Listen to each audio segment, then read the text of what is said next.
আসসালামু আলাইকুম প্রিয় দেশবাসী। আজকে জানেন যে আনসারদের আন্দোলন করে একটা রাষ্ট্রের মধ্যে বিশৃঙ্খলা সৃষ্টি করেছে। আসলে তাদের যদি দাবি সত্যি হয় 15 বছরে কী করছিল সেই প্রশ্ন আমি করব না, কিন্তু বিষয়টা হচ্ছে যে দেখছেন একটা বিষয় যে তাদের যুক্তি দাবিগুলোও তো পরে করা যাবে, তাই না? সময় তো চলে গেছে না, কিন্তু তারা ওই যে বর্ণাঢ্য মানুষ না খায়া দেশের একটা পরিস্থিতি প্রায় 15টা জেলা পানির তলে তলিয়ে গেছে, সেই ব্যাপারে তারা না ভেবে আজকে যে দাবি নিয়ে সামনে এসেছে, আমার মনে হয় তারা এতে ইনভলভ না।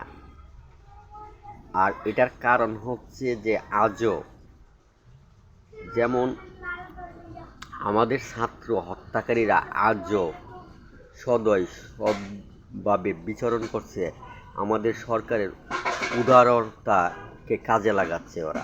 ওরা সংগঠিত হচ্ছে বিভিন্নভাবে।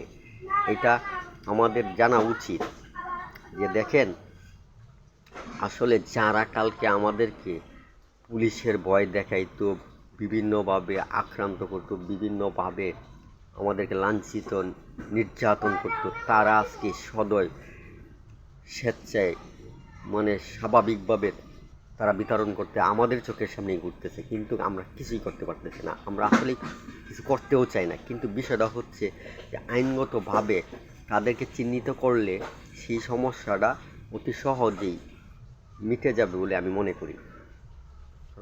আসসালামু আলাইকুম রহমতুল্লাহি ওয়া বারাকাতুহু।